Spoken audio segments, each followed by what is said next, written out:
Capítulo 12. Las hojas resplandecían con el verdor fresco y reluciente que suelen tener al principio del verano. Desde su mesita en la placita de ladrillo rojo, Sandra e Hipócrates podían contemplar las brillantes hojas, iluminadas por el sol, y observar a los pájaros saltar de rama en rama, entre sus viajes al suelo, buscando migajas de pan o sobras de papitas fritas. Este sitio del planter era el favorito de Sandra. Todo se veía aquí muy pacífico, casi alejado del mundo de peleas, preguntas y disputas que habían en casa. Hipócrates disfrutaba observando a las golondrinas peleándose los pedacitos de pan que les tiraban sobre los ladrillos. Me encanta la manera en la que el universo entero encaja, dijo él. Ese árbol crece allí y nos da sombra. Nosotros nos sentamos aquí y le damos de comer a los pájaros que viven en ese árbol. Todo encaja. Sandra quedó fascinada por el concepto. Por encima parecía ser algo muy simple, casi demasiado infantil, pero una parte de ella estaba bastante sedienta de esa clase de paz. ¿Qué ocurre cuando el universo no encaja?, preguntó ella. Hipócrates sonrió. El universo siempre encaja. El problema está en que la gente no se da cuenta de eso. Entonces, ¿cómo explicas el problema que tengo con mis padres? Ninguno de ustedes tiene la mente sintonizada correctamente. Es como una estación de frecuencia modulada en tu receptor de radio. Si la señal es confusa, hay ruido de estática, y casi ni se puede entender lo que dicen. No le eches la culpa a la estación de radio, sino que sintonizas bien la estación de radio. Sandra, el universo es perfecto, es unificado, es armonioso. La paz, la unidad, el sentido de algo completo está allí realmente, y todos nosotros somos parte de este universo. Somos hechos del mismo material, de modo que no hay razón por la cual no debamos encajar en el esquema total de las cosas. Si no encajamos en algún punto, dimos una vuelta equivocada. No hallamos o nos hallamos lejos de la verdadera realidad. Vaya, creo que así es, musitó Sandra. Pero eso es lo que me enoja. Mis padres y yo supuestamente somos cristianos, y sin duda debemos amarnos unos a otros y vivir cerca de Dios en todo. Pero todo lo que hacemos es pelear en cuanto a quién tiene la razón y quién está equivocado. Hipócrates se rió y asintió con la cabeza. Lo sé, yo también he pasado por eso. Está bien, entonces, ¿cómo lo resolviste? Pude resolverlo por a mí mismo. No puedo cambiar la manera de pensar de otras personas, solamente la mía propia. Es algo un poco difícil de explicar, pero si estás bien sintonizada con el universo, unas cuantas pequeñeces en él no están sintonizadas, no te van a molestar mucho. Eso es nada más que una ilusión en tu mente. De todas maneras, una vez que dejas de dar oídos a las mentiras que tu mente te dice, verás claramente que Dios es suficientemente grande para todos y en todos. Nadie puede ponerlo en un frasco y guardarlo por entero para sí mismo, de acuerdo a sus propios caprichos o ideas. Quisiera en realidad poder encontrarme con él. Hipócrates la miró de manera comprensiva y le tocó la mano. No es difícil hallarlo, todos somos parte de él. ¿Qué quieres decir? Bueno, es como ya lo dije, todo el universo encaja, todo ha sido hecho de la misma esencia, del mismo espíritu, de la misma energía, ¿no es cierto? Sandra se encogió de hombros y asintió. Bueno, pues cualquiera que sea el concepto individual de Dios, todos sabemos que hay algo, hay una fuerza, un principio, una energía que aglutina todo y lo sostiene en su lugar. Si esa fuerza es parte del universo, entonces debe ser una parte de nosotros. Sandra no lograba entenderlo. Esto es algo nuevo para mí. Yo procedo de la vieja escuela de pensamiento judeo-cristiana, como sabes. De modo que todo lo que has aprendido es religión, ¿verdad? Ella se quedó pensando por un momento, luego concedió. Así es. Bueno, pues ves, el problema con la religión, con cualquier religión, es que es básicamente una perspectiva limitada, solamente una porción parcial de la verdad total. Ahora suenas como Julia Landstrat. Ella tiene razón, según pienso. Cuando lo piensas lo suficiente, todo parece ser lógico. Es como la vieja anécdota de los ciegos que se toparon con un elefante. Ya he oído esa historia también. Bueno, ¿lo ves? La opinión del elefante que tuvo cada hombre estaba limitada a la parte que tocó, y puesto que eran partes diferentes no podían ponerse de acuerdo en cuanto a cómo era el elefante. Se pusieron a pelear entre ellos de la misma manera en que los religiosos lo han hecho a través de todas las edades, mientras que todo lo que tenían que hacer era darse cuenta de que el elefante era el mismo. Había solo un elefante, no era culpa del elefante que no pudieran ponerse de acuerdo entre ellos. Ninguno estaba sintonizado con el otro, ni con el elefante. Ah, de modo que todos nosotros somos como los ciegos. Hipócrates hizo una señal de fuerte sentimiento. Todos somos como un montón de insectos arrastrándonos sobre el suelo, sin jamás mirar hacia arriba. Si las hormigas hablaran, les podrías preguntar si saben lo que es un árbol, pero si una hormiga jamás ha salido de la hierba, ni ha subido jamás, en verdad, a un árbol, probablemente discutiría contigo y te diría que el árbol no existe. Pero, ¿quién está equivocado? ¿Quién es realmente el ciego? Nosotros somos así como esa hormiga. Nos hemos dejado engañar por nuestras propias percepciones. ¿Has leído algo de Platón? Sandra se rió y sacudió la cabeza. Estudié eso el semestre pasado y no creo haberlo entendido tampoco. Él también estaba en la misma iluminación. Se dio cuenta de que debía haber algo o una realidad más alta, un ideal, una existencia perfecta de lo cual todo lo que vemos es una copia. Es como si lo que vemos con nuestros sentidos físicos limitados es tan limitado, tan imperfecto, tan a retazos que no podemos percibir el universo como realmente es. Todo perfecto, funcionando también perfectamente, todo encajando en su sitio, todo de la misma esencia. Hasta se puede decir que la realidad que nosotros conocemos es solamente una ilusión, un truco de nuestro ego, en nuestra mente, de nuestros deseos egoístas. Wow, todo eso me suena demasiado ajeno a mí. Pero es grandioso una vez que te metes de lleno en ello. Da respuestas a un sinfín de preguntas y resuelve un montón de problemas. Ya veo, si es que alguna vez logras meterte en eso. Hipócrates se inclinó un poco hacia adelante. Uno no se mete en ello, Sandra. Ya está en ti. Piénsalo por un minuto. Yo no siento nada en mí. ¿Y por qué no? Adivina. Ella dio la vuelta con sus dedos a una perilla imaginaria de radio. ¿Porque no estoy sintonizada? Hipócrates se rió alegremente. Correcto, correcto. Escucha, el universo nunca cambia, pero nosotros sí podemos cambiar. Si es que no estamos alineados, si no estamos sintonizados, somos nosotros los ciegos, los que estamos viviendo una ilusión. Vamos, si tu vida es una confusión, es realmente un asunto de cómo ves las cosas. Sandra dijo en son de burla. Vamos, no me vas a decir que todo está en mi cabeza. Hipócrates levantó las manos como una precaución. Vaya, no lo rechaces si no lo has probado. Miró de nuevo al sol, a los árboles, a los pájaros atareados. Simplemente escucha por un momento. ¿Que escuche a qué? A la brisa, a los pájaros, escucha esas hojas meciéndose en el viento allá arriba. Por un momento se quedaron en silencio. Hipócrates continuó calladamente, casi en un susurro. Ahora sé sincera, ¿no has sentido cierta clase de afinidad con los árboles, con los pájaros y con todo? ¿Los echarías de menos si no estuvieran allí? ¿Alguna vez has hablado con una planta en una maceta? Sandra asintió. Hipócrates tenía razón en ese punto. Ahora no lo resistas, porque lo que estás experimentando es apenas un destello del universo real. Estás sintiendo la unidad con todo. Todo está encajando en su lugar, entretejido, entrecruzado. Lo has sentido antes, ¿verdad? Ella asintió. Eso es lo que estoy tratando de mostrarte. La verdad ya está dentro de ti. Tú eres parte de ella. Tú eres parte de Dios. Simplemente nunca lo supiste. No te permitías saberlo o conocerlo. Sandra podía oír claramente los pájaros y el viento parecía casi entonar una melodía mientras pasaba por entre las ramas de los árboles, variando en intensidad. El sol brillaba hermoso. De súbito sintió fuertemente como si ya hubiera estado en este lugar en otro tiempo antes, como si hubiera conocido estos árboles y a estos pájaros. Cada uno estaba tratando de llegarse a ella, de hablarle. Entonces ella notó que por primera vez en muchos meses sentía paz interior. Su corazón estaba en paz. No era una paz que lo llenaba todo, y no sabía si iba a durar, pero por lo menos podía sentirla, y sabía que quería más de eso. Creo que estoy empezando a sintonizarme un poco. Hipócrates sonrió y le oprimió la mano para darle ánimo. Entretanto, desde atrás de la muchacha, Engaño, movía suavemente sus espolones, cepillándole su roja cabellera y diciéndole al oído suaves palabras para consolar su mente.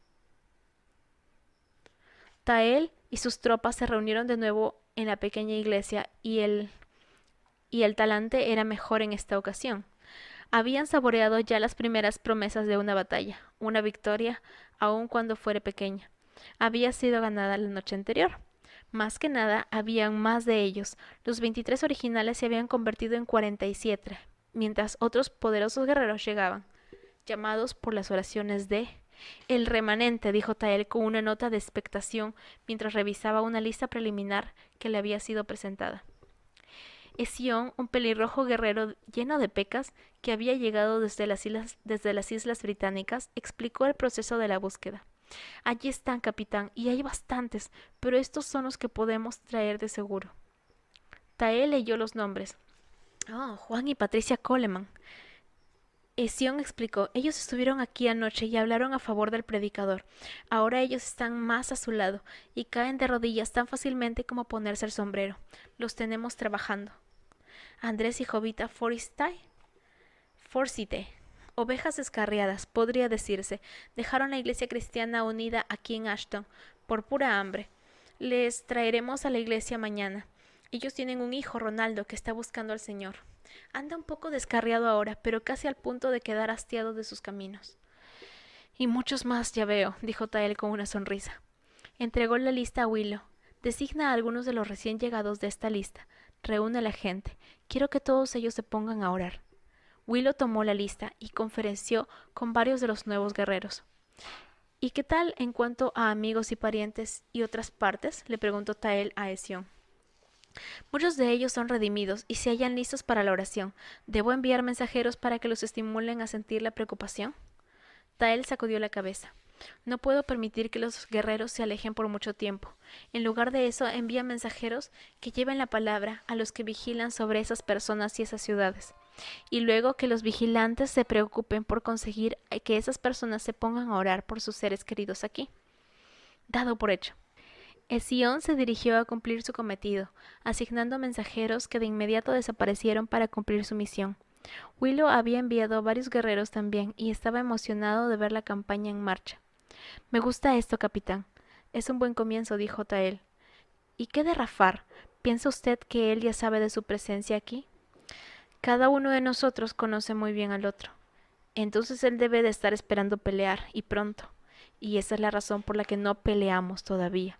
No hasta que la cubierta de oración sea suficiente y sepamos la razón por la cual Rafar está aquí. Él no es príncipe de pequeños pueblos, sino de imperios, y nunca estaría aquí a menos que haya una tarea digna de su orgullo. Lo que hemos visto es mucho menos de lo que el enemigo tiene planeado. ¿Cómo está el señor Hogan? Oí que Apatía fue lanzado al abismo por haber fracasado, y que Baal está furioso. Tael se sonrió. Hogan ha vuelto a la vida como una semilla que dormía.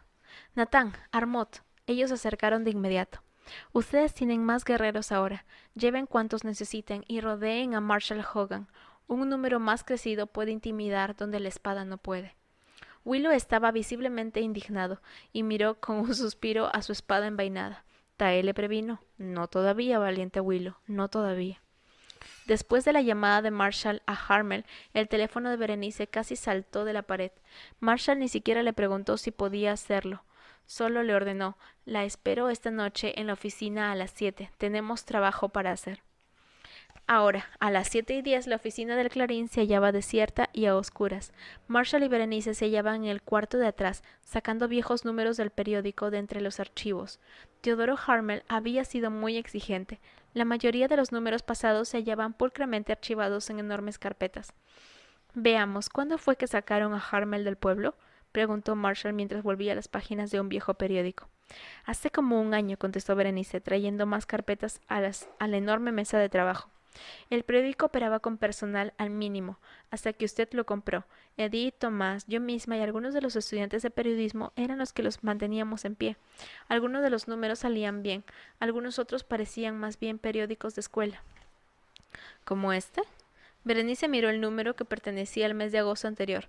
Apreciaría mucho si no lo revisa tan prolijamente. Marshall retrocedió algunas páginas.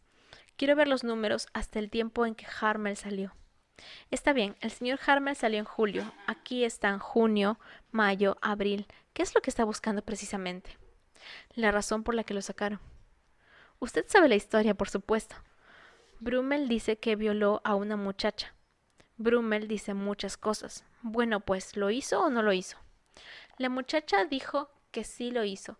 Ella tenía como 12 años, creo, y es hija de uno de los síndicos de la universidad. ¿De cuál? Berenice rebuscó de nuevo en su cerebro, finalmente recordando con esfuerzo. Jarrett, Adam Jarrett. Me parece que todavía está allí. ¿Está él en la lista que usted consiguió de dar? No, pero tal vez debería estarlo. El señor Harmel conocía bien a Jarrett. Los dos solían ir a pescar juntos. Él conocía a la muchacha, la veía con frecuencia, y eso contribuyó al caso de la acusación. Entonces, ¿por qué no le siguieron juicio? No pienso que hubo necesidad de hacerlo. Harmel fue demandado ante el juez del distrito. Baker. Ese mismo, aquel que está en la lista. El caso se presentó ante el juez y evidentemente llegaron a algún arreglo. Harmel se marchó pocos días después de eso. Marshall dio un golpe en la mesa, furioso. No debía haber dejado que aquel individuo se me escapara. Usted no me dijo que yo estaba metiendo mi mano en un avispero. Yo no sabía tanto. Marshall continuó revisando las páginas que tenía delante. Berenice revisaba las del mes anterior. ¿Dice usted que todo estalló en julio? En la segunda mitad del mes. El periódico más bien guarda silencio en cuanto al asunto. Pues claro, el señor Harmel no iba a publicar nada en contra de sí mismo, obviamente. Además, no tenía por qué hacerlo. Su reputación quedó hecha trizas de todas maneras. La tirada del periódico se redujo en forma alarmante. Varias semanas estuvimos sin recibir paga. ¿Qué es esto? Los dos se concentraron en una carta al editor, en un número de un viernes a principios de julio. Marshall revisó la carta, leyendo en voz baja y de corrido. Debo expresar mi indignación por el tratamiento injusto que esta junta de síndicos ha recibido de parte de la prensa local. Los artículos publicados recientemente en el Clarín de Ashton no son otra cosa sino una corrupción del periodismo, y quisiéramos que nuestro editor local sea lo suficientemente profesional como para verificar sus hechos de aquí en adelante antes de publicar cualquier otra acusación infundada.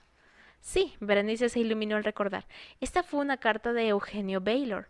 Entonces se dio una palmada en la frente y exclamó: ¡Ah! Esos artículos. Berenice empezó a revisar rápidamente los números del mes de junio. Sí, aquí hay uno. El encabezado decía: Strapsham pide autoría. Marshall siguió leyendo las líneas del comienzo de la crónica.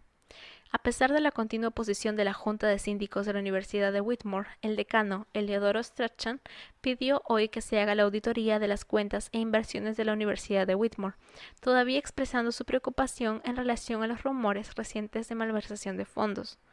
Los ojos de Berenice se elevaron al cielo y dijo: Vaya, vaya, esto parece ser mucho más que un avispero. Marshall leyó un poco más. Strachan asegura que hay más que evidencia adecuada para justificar tal auditoría, incluso cuando sea costosa y prematura, según alega la Junta de Síndicos. Berenice explicó: Usted ve, yo nunca le puse mucha atención a lo que estaba ocurriendo. Harmel era en cierta manera agresivo, y se había inmiscuido en el lado negro de la gente otras veces antes, y eso sonaba como si fuera nada más que otro asunto político y mundano. Yo era solamente una reportera de los intereses inofensivos de la naturaleza humana. ¿Qué me podía importar esto?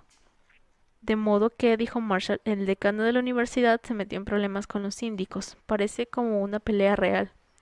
Teodoro Harmel era un buen amigo de Eleodoro Strachan. Se hizo a su lado, y eso no le gustó a los síndicos. Aquí hay otro. Apenas una semana después. Marshall leyó: Síndico ataca a Strachan. El síndico de la Universidad Whitmore, Eugenio Baylor, tesorero general de la institución, acusó hoy al decano Eleodoro Strachan de maquinaciones políticas malévolas, afirmando que Strachan está usando métodos deplorables y contrarios a la ética para instalar su propia dinastía en la administración de la universidad. Vaya, exclamó Marshall, eso no es exactamente una pequeña escaramuza entre amigos. Entiendo que se tornó amarga, realmente seria, y probablemente Harmel metió sus narices demasiado. Empezó a recibir ataques de ambos lados. Pero no se dan detalles. Berenice levantó las manos y sacudió la cabeza. Tenemos estos artículos, el teléfono de Harmel y la lista. Así es, masculló Marshall, la lista. Un buen número de los síndicos de la universidad están en ella.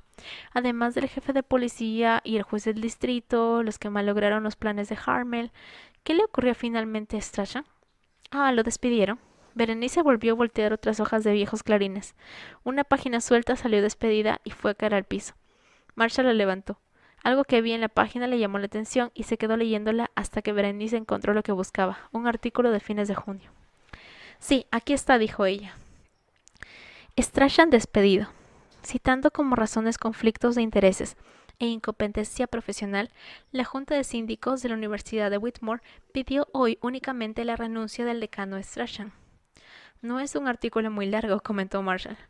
Harman lo puso ahí porque tenía que hacerlo, pero obviamente retuvo los detalles comprometedores. Creía firmemente que la causa de Strachan era justa. Marshall continuó revisando los periódicos. ¿Qué tenemos aquí? ¿Whitmore puede hallarse con millones en rojo?, dice Strachan. Marshall leyó el artículo con detenimiento.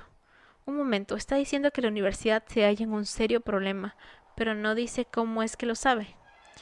Fue sabiéndose poco a poco. Nunca logramos saberlo todo antes de que Strachan y Harmer fueran silenciados.